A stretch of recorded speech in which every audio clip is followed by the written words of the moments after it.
This is Pretty Much Pop, a culture podcast, today recasting itself as feminist existentialism for teens, because I think that's pretty much what Barbie is, the new film by Greta Gerwig. I'm Mark Linsenmeyer, unlike Alan in that I'm not at this point able to fit in all of Ken's clothes. I'm Al Baker, and I am become death, destroyer of worlds. Oh, sorry, was that... That's the wrong movie. That's the next one. Sorry. My name is Sarahlyn Bruck. I'm an educator and a writer, and I am also Barbie. I don't know what to do with that. My name is Lawrence, and I'm going to do the entire podcast in my Ken voice because it's sexy. Did anybody not like this movie? Or like at least have some... This was definitely worth talking about. Like it could have... We had sort of decided before based on the hype, and I thought no movie could possibly live up to what is being promised here. And yeah, of course, there are problems that we can discuss, but like at least it seemed like a lot of people are talking about this and for good reason. I agree. Yeah, one of the most discussable movies I've maybe ever seen in my life. There are so many good conversations to be had about it. Yeah, absolutely. I agree. But I think we all four of us, generally, we were thumbs up on this movie. We were. Yeah, I was. Yeah. Some of the things that this movie does, it does better than almost anything I've ever seen in my life. But it's not perfect. And some of the places where it doesn't, some of the places where it goes off the rails a little bit, I think are also really interesting, especially in contrast to the things it does really well. But we're going to talk a lot about. Yeah. I'm curious about what your backgrounds are with Barbie. I remember working when I was in college and I worked at Blockbuster Video. I remember there were like these Barbie cartoon movies that people would come in and like they would ravish the Blockbuster every single Friday night that like the movies would never be. And it was those movies and the Mary Kate and Olsen movies. Mm-hmm. They had little girl movies, whatever. Oh, yeah. And so Sleepover. And so that's all that I know. I know that they were very popular with the little girls, but I had no meaningful interest because I had no cousins that were playing with them. I had no little sister, nothing like that. So I had no meaningful interaction with them. Now, if you want to talk about like Hot Wheels or something like that, I could talk about that. But as far as Barbie, I have no relationship.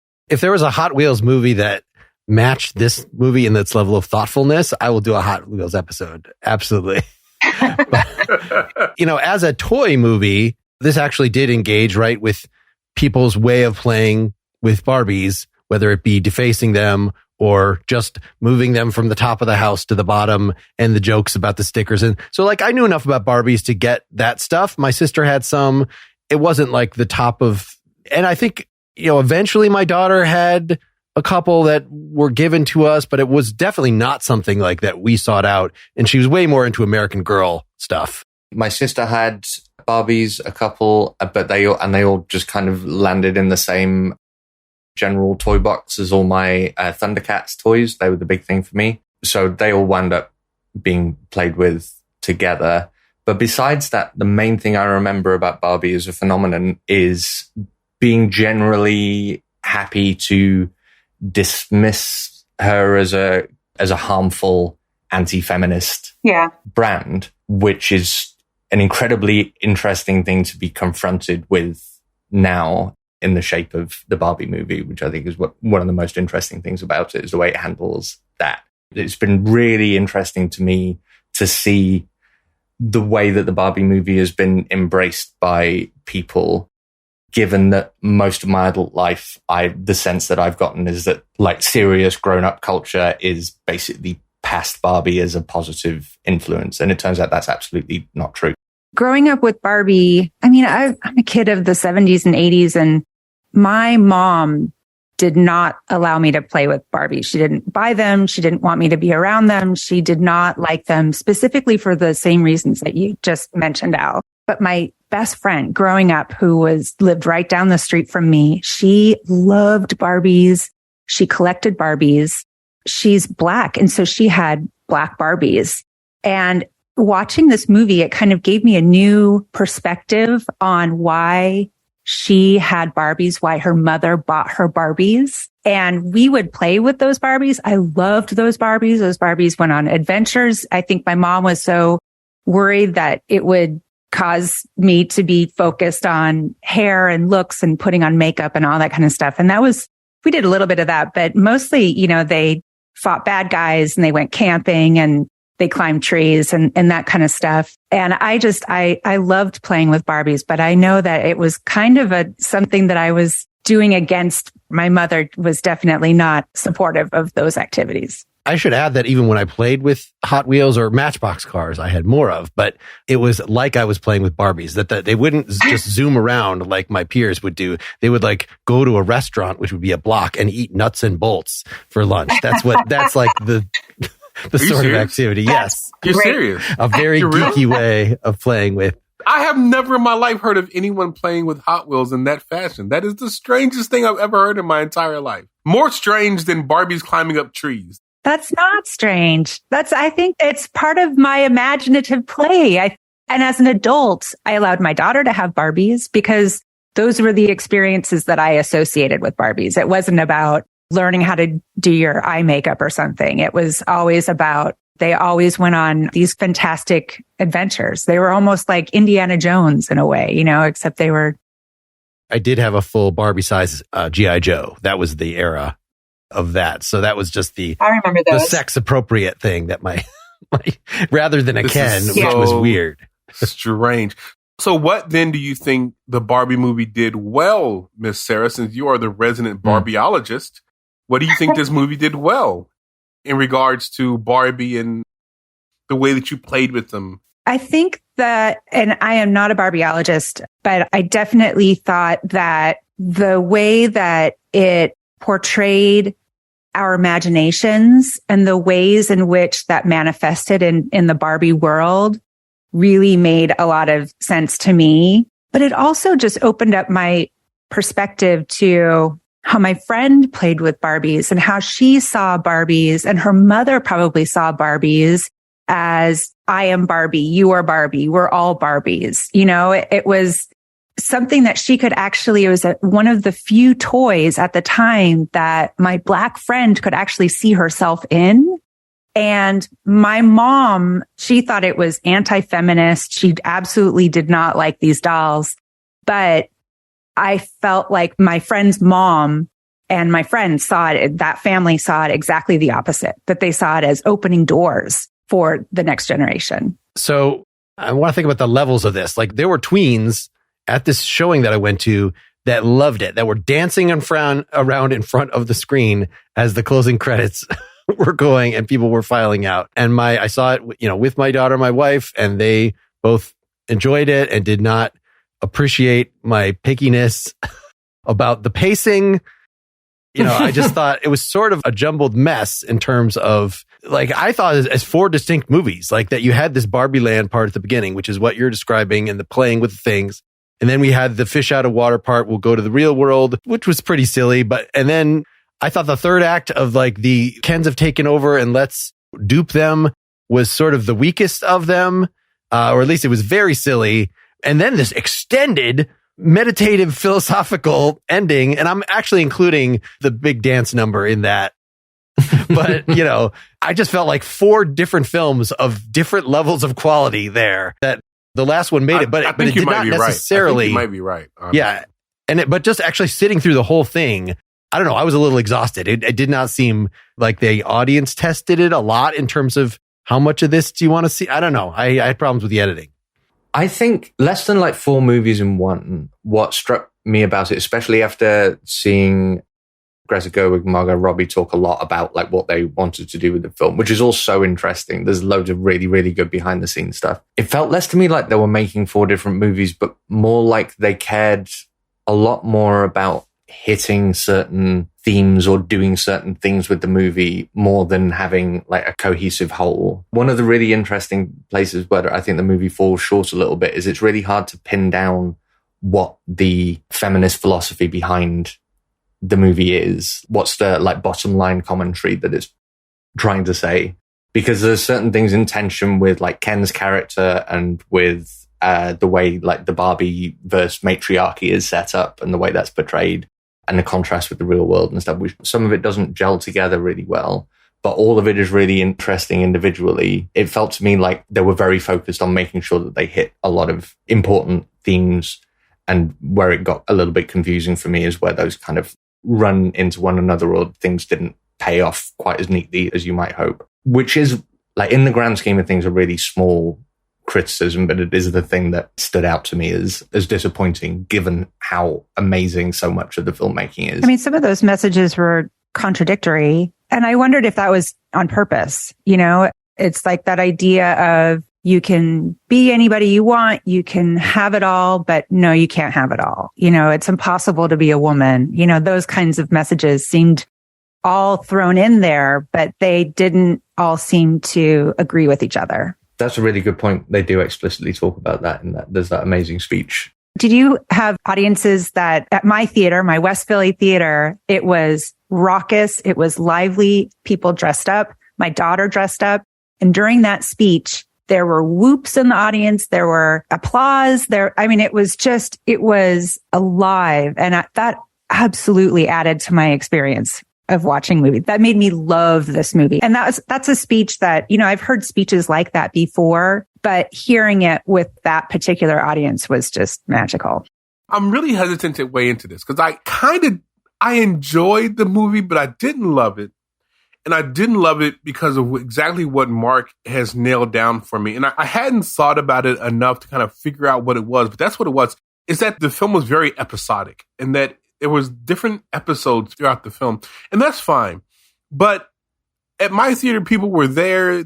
It wasn't as raucous as West Philly. I probably should have came to West Philly to watch the film. But people were dressed up. You know, people were wearing pink. Everyone was wearing pink. I took my son to it. My son and I did a Barbenheimer day.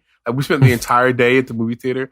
And we went to watch Oppenheimer first, and then we went to watch Barbie, and he went home for like 5 minutes to grab his pink hat because he saw that everyone was wearing pink. And it was like a pink F-150 there. It was a pink Mustang there. It was pink everywhere. So it was over the top pink.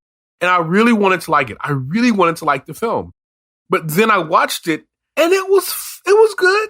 It wasn't great. It wasn't great cinema. And honestly, I think that me watching it with the crowd that I watched it with made me like it more than I actually would have liked it if I had seen it by myself. Yeah.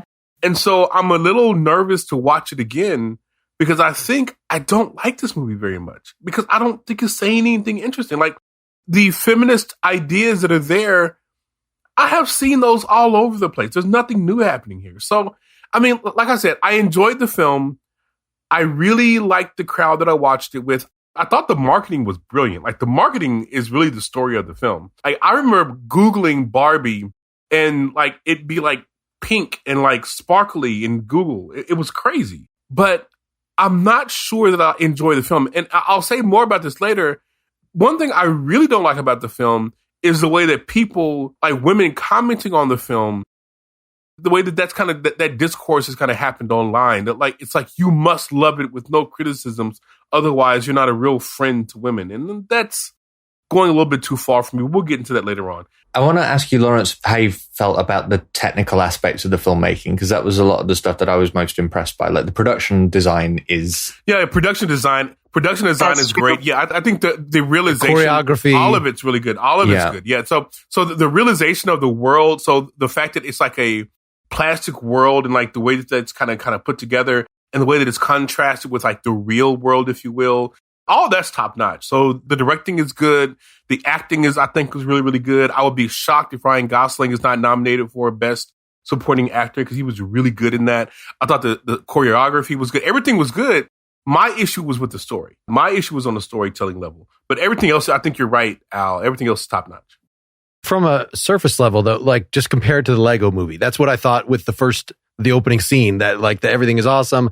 Like the Lego movie worked as a nice kids movie. It wasn't saying anything. At least I don't recall it saying anything very profound. It had some tender moments eventually with the boy and his sister or whatever. But, I felt like that was only the starting point for this. And then it moved different directions. Yeah, the Lego movie had the luxury of not having to make a profound comment, but a Barbie movie was always going to have to do that. I honestly think that a lot of the places where the movie falls down are really kind of inevitable and just have to do with the fact that you are simultaneously trying to make a movie which satisfies like the people who are incredibly fond of this brand and this property, but you also, because of the people involved and because of the moment that we're in, you need to address a lot of valid criticisms of Barbie. And those two things come together in a very uncomfortable way for the movie sometimes. And because you ultimately have to satisfy both of those points of view, that's why you wind up like not being able to make a very coherent point. So maybe that was just inevitable. It was inevitable that those kinds of problems were going to arise. And given that, the movie that we have is an incredible attempt to do what's probably impossible. Is it post-ironic? So we have your ironic movies. New sincerity. And then you got your new sincerity. But this one was trying to go, what's the next step beyond that? I thought it felt specifically like a Greta Gerwig movie, though, too. Like it felt like it was coming from a particular point of view that actually it's not that far from my own point of view. And so I definitely felt like it was safe in a lot of ways, but it was still very specifically Greta Gerwig and her style of feminism. It's really interesting thinking about what this is going to do to the film industry in the near future, because this was a tremendous gamble. And it's does anyone know offhand how many records this film's broken? It's absolutely insane. It's going to break $1 billion. They're saying 1.3 for this one, and it could end up in the top 10 of all time moneymakers. But we've had these conversations before. I mean, I hate to be a downer, but it's like, Patty Jenkins and we've had filmmakers or women in film, we've been having this conversation since Thelma and Louise, right? Now we're finally going to see a resurgence or just women making films. They're 2% of the directors. I don't know that this is going to make any change at all. I hope so, but I don't know if it will. I don't think it will make that change. What I do think we're going to see is a lot of indie filmmakers being approached by toy companies and people with IPs and no particular story to tell about them. Like whatever the Hot Wheels movie turns out to be, it's going to be directed by Jim Jarmusch. Yeah, Marvel did do that. That's the reason why the Eternals was made and why it was so crappy, was because they approached a independent filmmaker who, in all other aspects, is a great filmmaker, but that doesn't work in the Marvel machine, what she was trying to do. We'll see what happens with Nia DaCosta and the Eternals. But I think that Al is on to something, because indie filmmakers, they don't cost a lot of money. You can kind of guide them in what you want them to do. And Greta Gerwig is a singular kind of talent. Her and Noah Baumbach, which I think we should kind of also mention, who also co-wrote the film, they are singular talents that are able to kind of infuse their ideas within the context of this IP. Not everyone is going to be able to do that. And so I do wonder what this is going to do, because this movie is incredibly successful. And it is really going to be one of the most successful movies of all time. And so we'll have to see what happens to the film industry post Barbie, because I don't think we're going to see an influx of a lot of women filmmakers. I would love to see it, but I don't think we're going to see that. But I do think something's going to happen because of this. I don't know what that will be, though. Let's get back to the philosophy for a second here, because, I described it as feminist existentialism for teens. Like the feminism stuff is right on the surface. It's just stated up front. But I took a little seriously the thinking about death right at the beginning, and how that then turns into this sort of Pinocchio, I choose to be. And the way that those two things interact always is interesting to me, because on the one hand, I feel like being into philosophy at all is sort of a bourgeois thing, right? It is, if you look at Maslow's hierarchy of needs, most of the people that spend a lot of time with philosophy, I think, are people that are not struggling such that they have the mental space to think about that. If you have to be totally devoted to your career or whatever it is to survive, if you are ground down.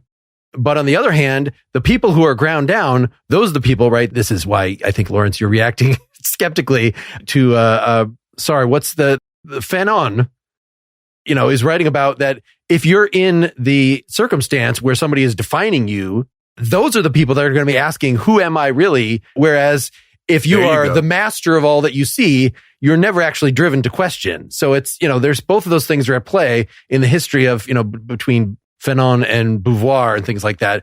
The other thing from Beauvoir is that this is going to be my hot take that I have not seen anywhere else. I think that the Ken story was not about masculinity. I think it was about someone who is stunted, who has been in this society so it's also about feminism. that he is just in this inverted Barbie world.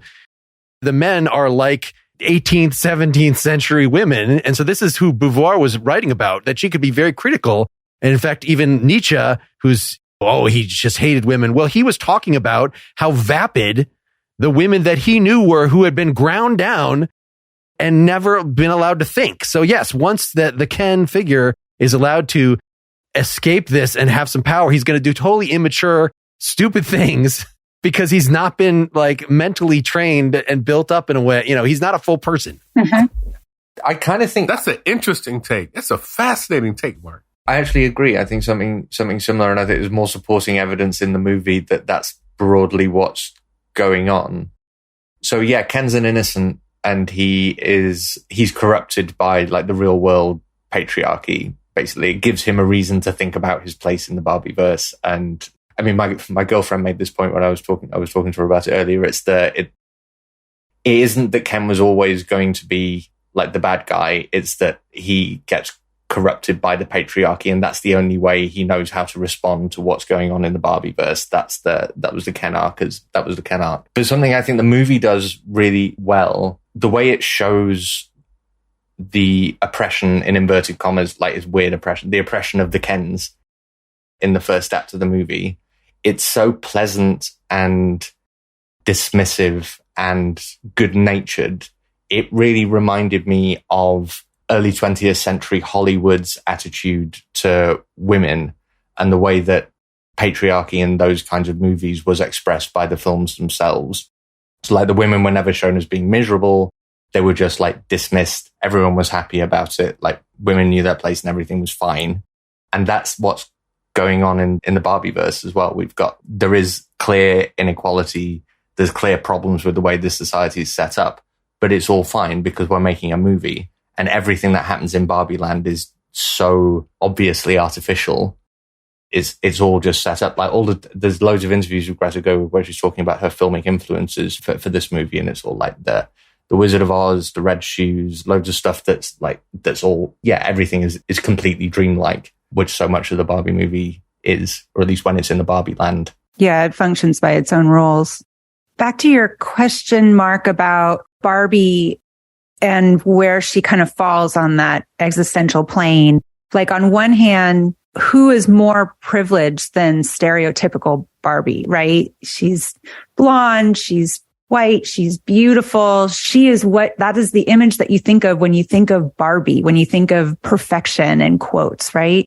And so, of course, she has the time to think about her place in the world. She has time to think about dying. But then on the other hand, she quickly discovers that she is not as privileged as she may have thought.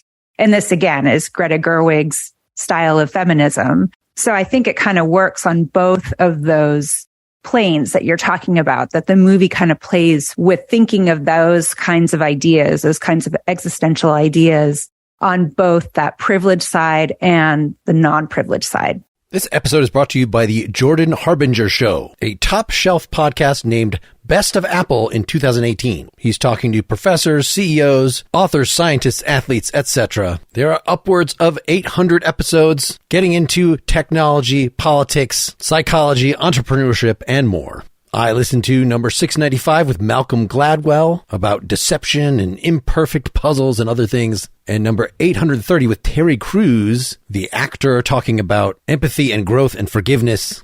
JordanHarbinger.com/start groups episodes by topic. So if you want to do a deep dive on Putin or financial crimes or relationships or the mafia, all the stuff is grouped. Jordan is a very good interviewer. He gets his guests to share stories that you haven't heard. He pulls out tactical bits of wisdom in each episode designed to make you a more informed, critical thinker. You can't go wrong with adding the Jordan Harbinger Show to your rotation. It's incredibly interesting. There's never a dull show. Search for the Jordan Harbinger Show. That's HARB as in boy, IN as in Nancy, GER on Apple Podcasts, Spotify, or wherever you listen to podcasts. The thing that I came out of the movie wanting to criticize was that the source of the thinking about death was the human, who then was having this conflict with her daughter that it seemed like, because the movie was trying to be thematically unified, was driven by feminism was driven by the daughter is so badass and is a kind of a bully, actually, in her social circle, as they make clear. Something else my girlfriend picked up on was that all the daughter and her friends, when they're sitting around the school table, were all dressed up as Bratz dolls. They had exactly the same costumes on that the Bratz dolls did. I didn't notice that, but it makes sense. That's right. That is really interesting. I did notice that. Do we feel like some of her resentment of her mother, or, was, I don't know, I had resentment or, felt superior to adults because, like, as a kid, your possibilities are limitless. Especially, people always told me, oh, you're so smart, whatever, that, like, if some teacher, I understood, like, you probably something went wrong with your life for you to end up being an elementary school teacher. So I was very contemptuous of what they might have. This is terrible. I was a monster little bastard. But, of what they might have to teach me. I think this is like what being a 12-year-old kind of is about. And some of that, is her then, the fact that she's then mouthing to the Barbie's face these contemporary feminist things and doesn't understand her mother's point of view.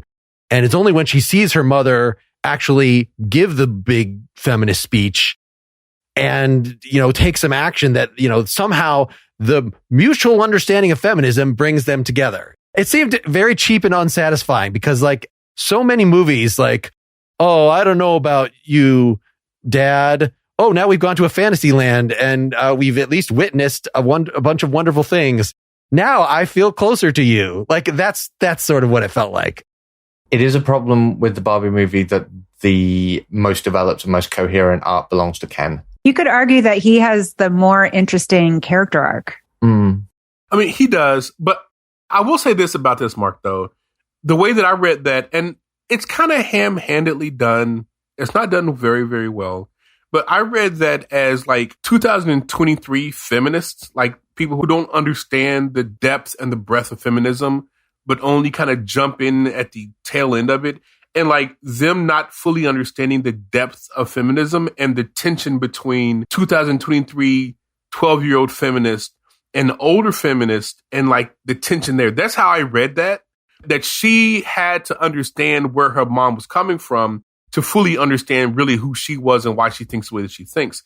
And so once she understood that, then everything kind of came together. It's not very well done. It's not very well thought out. Just, not fleshed well, out just as well as devote another speech or two to it.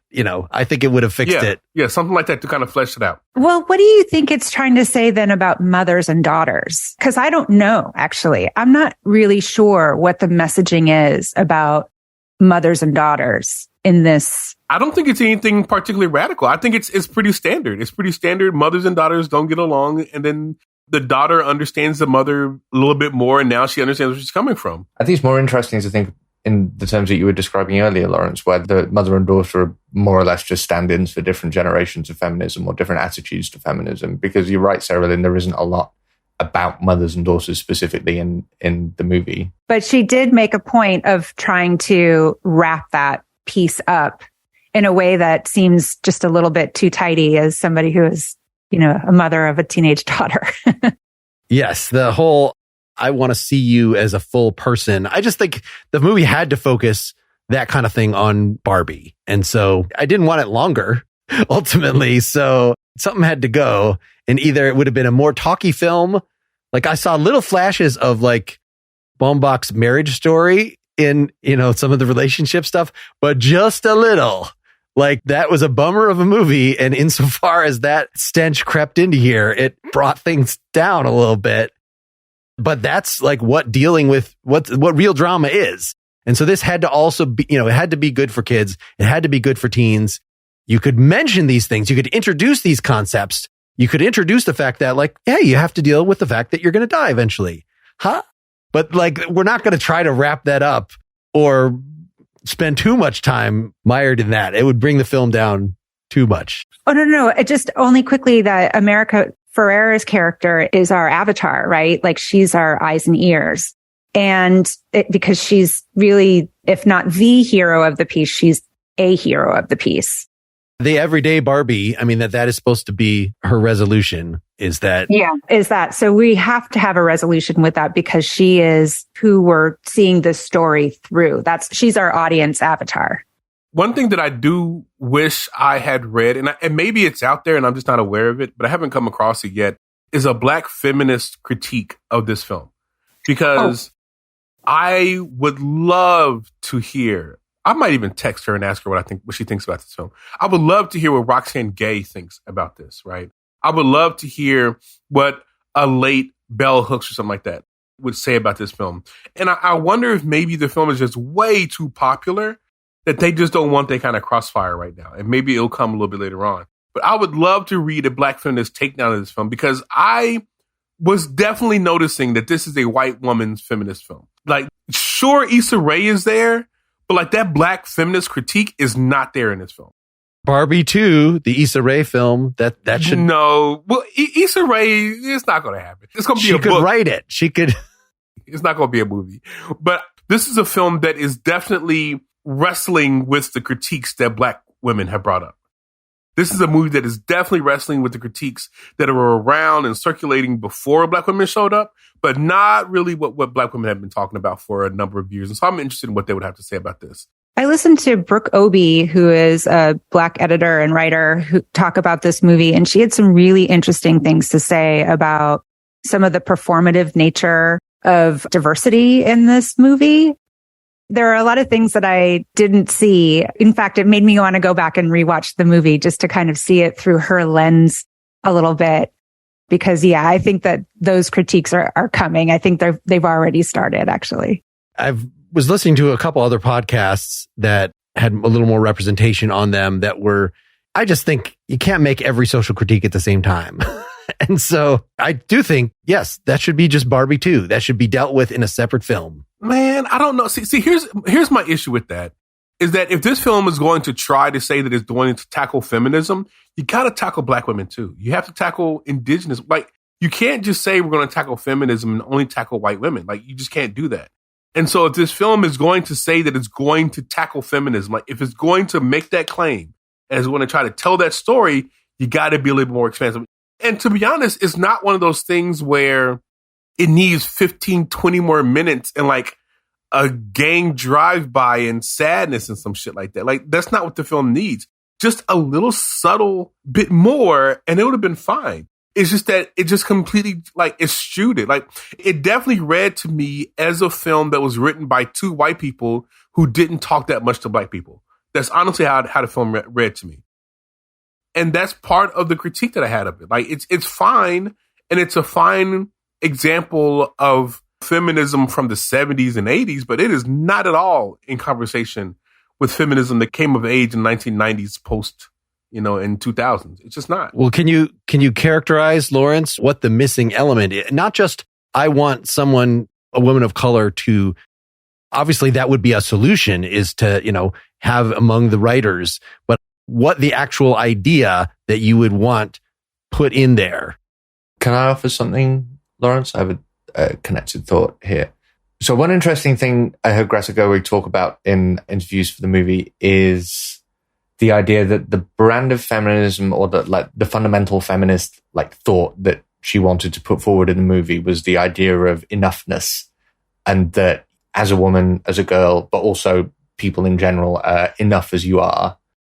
And so that firstly is very clearly one of the themes that they're trying to get across in the movie. But you could also, I think, clearly see how that opens you up to an intersectional feminist critique along the lines of, that's fine to say if you're white and relatively privileged, but the reality of being a woman or a marginalized person in general in the world today is that it very much matters who you are, and certain ways of being a person are just not enough. And how do you deal with that? I think it's really interesting to think about the question of whether the fact that critiques can be leveled at a film means that a film should have preempted those critiques and incorporated them, or whether a part of the value of a movie like Barbie is that it provides kind of a clear cultural focus point for people to make critiques like that and then maybe develop the culture in that way. Right. The fundamental way that these Barbies were being oppressed, besides being sort of symbols of womanhood, is that they're dolls, right? That they're corporate, they're owned by a corporate overlord that somehow controls everything they do. that's such a weird sci-fi sort of situation that's very hard for me then to say, let's make this into a comment about, how the working class are exploited or intersectional oppression. It could say something about womanhood because that's, sort of what the Barbie thing was about, and about femininity and pink and girl power. And like, that's like actually built into the Barbie ethos that you could do anything. So it was like, that was what it had to work with. But given just a weird situation setup, how would you build in like a more, is that the missing element, Lawrence? In part is really a sort of more Marxist, we're being exploited in various ways. I mean, you could go that route. That's a lot for this film to do. Honestly, the easiest way to do this, Issa Rae is black. She did not comment on being a black woman. That's it. So that is the easiest kind of through line, right? You already have right there sitting in front of you a black woman who is a Barbie. What's that about? What's that experience like, right? The whole history of black women feeling marginalized by Barbie and really fighting for Barbie to kind of, it's all sitting right there. It's not that you don't have to go Marx. You don't have to go Lenin. You can be straight Top Gun, Maverick, weird bad guys, not naming them, all that easily. Just talk about Issa Rae's experience. They just didn't do that. I wonder whether we could lay the blame for that, because Greta Gerwig and Margot Robbie are both smart enough to know that is something certainly the they film do. Yeah, should do. Surely they do. And maybe we can sensibly lay the blame for that at the fact that they had to work so closely with Mattel. I think it was really interesting, the parts in the movie where it seemed to me like Greta Gerwig's vision was being compromised by having to work for Mattel. You're never that sad to see Will Ferrell in a movie, but he was completely superfluous, and it felt like the Mattel Corporation being such a strong part of the film felt like that was enforced to some degree. I mean, again, it comes down to, this is Greta Gerwig's vision. This is Greta Gerwig's story. It's back to who are the people who are able to tell these stories, even with who is playing with the Barbies. And it's America Ferrera is playing with the Barbie, and her ethnicity isn't mentioned either. And she's playing with a white Barbie. She's playing with the stereotypical Barbie, So there are little things that could have been addressed here. I agree with you, Lawrence. This was very much, as much about whiteness as it is about white feminism, But it would be interesting to see a story of who plays with one of the Barbies that are not the stereotypical Barbie. That would be an interesting story too. That ultimately brings me to my next question.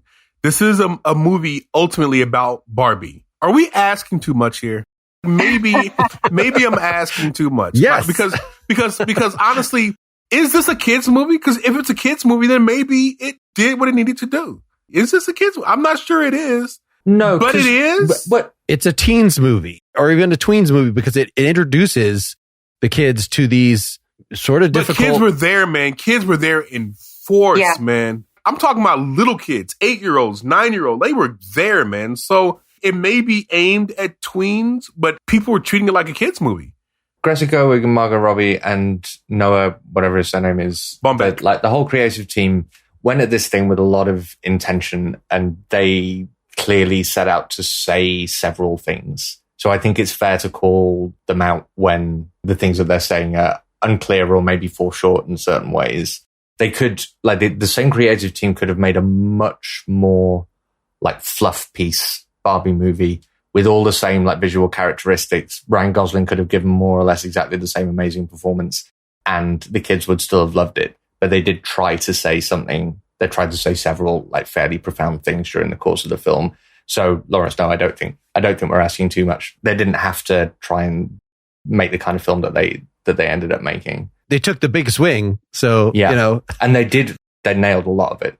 In my screening, there were older women, 50, 60-year-old women wearing pink. There were 40-year-old women wearing pink. There were tweens, right? So younger, 20s, upper 18, 20, 30s wearing pink. There were younger kids, wearing pink. And then there were little kids wearing pink. Do you think this movie spoke to each one of those demographics in the way that it was trying to? Because I think the film was definitely trying to talk to all of those demographics. Do you think the film succeeded on that point? I do. I heard Greta Gerwig address the kid situation about whether or not this is a kid's movie. And she said that she doesn't really delineate between the ages. And when she was growing up, the movies that interested her the most were movies that asked big questions. And I agree when she said that kids are a lot more sophisticated than we think they are. And they're curious and they may not get the full story, but they want in on that conversation. So you think that she's successful? Mark, do you think she was successful? If kids like it, then I guess it was successful. No, I'm saying the movie that you saw in your own eyes, do you think that movie would have spoke to all those demographics? I have no idea other than just observing in the theater. I'm not going to be a podcaster. Al, what do you think? Do you think the movie was successful? It did more or less what it set out to do, and what it set out to do was incredibly difficult. But more to the point, it did it in incredible filmic style. Like the whole thing is a real joy. The reason why I'm asking this is because we've been a little hard on the movie, and I have my critiques. I have a lot of critiques of the film, but the film did what the film set out to do. And that is more than you can say for 90% of the films I saw in the movie theater this summer. Honestly, like way more than, like, the film was financially successful. The film was artistically interesting. It did not nail all the things that it wanted to say about feminism perfectly, but I think that it is a big swing, and I admire that it took that big swing, even though it didn't necessarily hit. I think the film was a huge success. And I really enjoyed the film, and I'm going to watch it again, and I'm going to have the same critiques when I watch it again. But I recognize that maybe this is a film that is not meant for me, and that's okay. That's okay, because it's still well made, and I can appreciate that. Just the fact that it's opening up these conversations, I think, is really, really good and really, really healthy.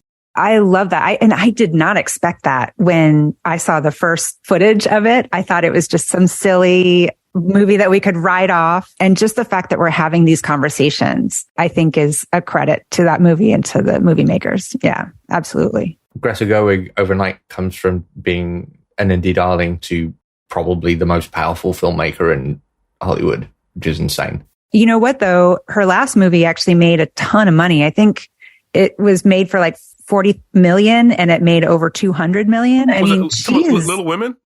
Little Women, yeah. But now she's shown she can handle like huge production budgets and like big IPs and big profits. Like, I know what the hell is she going to do next? Who knows? Oh, she's doing Chronicles of Narnia. Yeah, that's what she's going to do. I didn't know that. She's going to do incredible. It for Netflix, I believe it is. Yeah. I think we should do an episode on that eventually. Is she a closet super Christian? Like, those books are not subtle. Those books are not subtle. I love those books, but it wasn't for the Christian stuff. It's really good storytelling that really appeals to kids, I think. All right, maybe we can address this more in the after talk because it's too interesting. Any more are the critiques? I mean, I'm delighted by the fact that this is enraging people on the right. Is there is it even worth responding to? Somebody saying it tries to normalize the idea that men and women can't collaborate positively. Like, is there any reasonable just a troll cycle? It's just people. It's people saying shit because they know that other people will retweet them and dunk on them, and it's just that like nonsense cycle. The whole it's total nonsense. A lot of these guys haven't even seen the movie. It's not even worth engaging with. Seriously, like, it is really silly. Some of the stuff I'm hearing out of the right. It's not even worth talking about. The worst thing about it, I think, is it makes like good faith critiques of the film, like the stuff we've been talking about. And there have been some really, really good efforts to have constructive feminist critiques of the movie that I've seen, but it's so hard for them to be taken like well on social media because everyone feels like they're in a war against the alt-right all the time. This film seems like a one-off. Like, I don't know if there will ever be another film exactly, skating this particular line, but it's such a huge IP thing. And Mattel initiated this. They looked for somebody. This is not Gerwig's passion project that she came to them with. Like, this is Mattel's attempt to become Marvel and reclaim that we are IP managers. We're not just manufacturers of plastic. So there will be a Barbie 2 or other things in the Barbie-verse.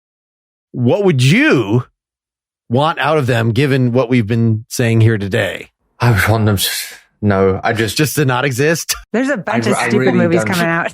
I don't like, because you can't have, like, what are they going to do? A fucking Mighty Max? Do you remember that? Are they going to do like a communist Mighty Max film?